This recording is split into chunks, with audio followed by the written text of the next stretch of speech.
So hello viewers, welcome to my channel Ronnie Nerd Sciences, and here today I'm with my new video. So don't forget to like, share and subscribe for more interesting videos.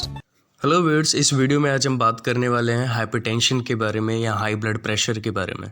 This is an overview and introduction. Hypertension है क्या? Hypertension एक वो condition है जिसके अंदर patient का blood pressure 140/90 से ज़्यादा हो जाता है. And the main goal of treatment is to decrease the risk of mortality and of cardiovascular renal morbidity. इसके जो कुछ मेन साइन एंड सिम्टम्स है हाइपरटेंशन के, उसके अंदर आता है आपका headache, dyspnoea, high blood pressure and possibly retinopathy and some visual changes, chest pain and sensory or motor problems. Severe cases के अंदर ऑर्गन डैमेज भी हो सकता है हाइपरटेंशन से, अगर हाइपरटेंशन को ट्रीट नहीं किया गया या वो ज़्यादा सीवियर हो गया. Will talk about organ damage towards the end of this video. So what is BP? BP है क्या? Well, it is the main product of cardiac output and the total peripheral vascular resistance. So here is the heart pumping out. This is the cardiac output, and together with the total peripheral resistance makes up the average.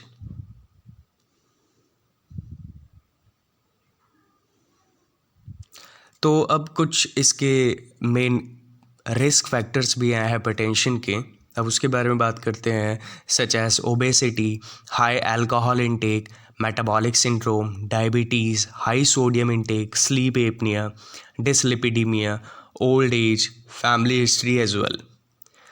वैसे तो hypertension खुद ही एक बड़ी cardiac disease है और it can be secondary to another conditions and underlying disease as well.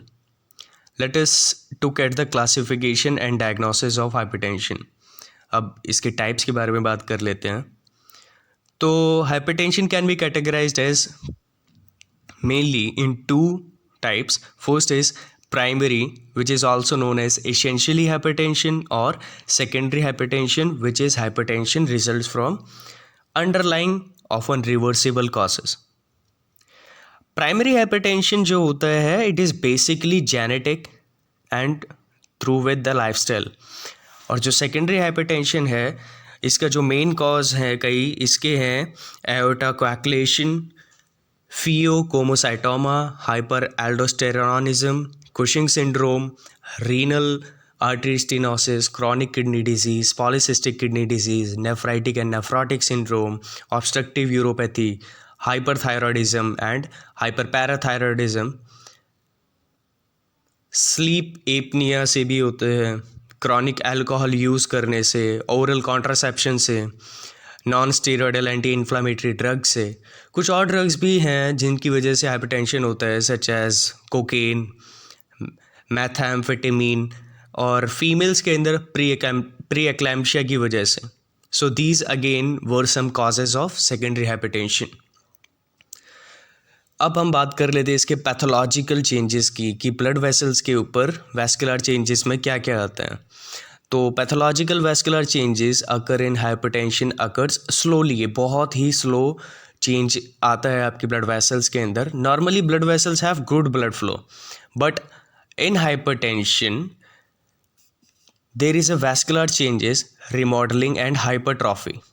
In the early stages you begin to build plaque and build up thickening of blood vessel wall, and then in late stages you get even more plaques build up due to dysfunction of endothelial vascular wall, and you also get hypertrophy.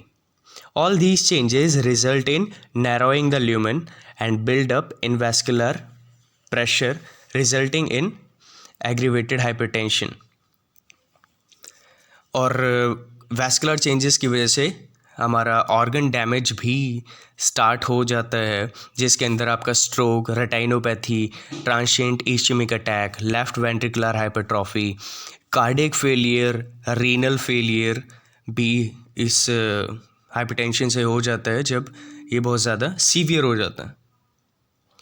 तो इसके कई diagnostic valuations भी हैं, investigations हैं that should be performed, includes ECG, electrocardiogram, to check for cardiac function, urine analysis for renal function, and serology test, blood test such as plasma renin test, plasma aldosterone test, thyroid function test, and full blood count to rule out other differential and to monitor the hypertension. Management की हम बात कर लेते हैं तो management includes exercises, reduce salt intake and proper diet, limit alcohol intake, smoking cessation, and use of antihypertensive drugs such as ACE inhibitors. Hope you got that. Thanks for watching this video.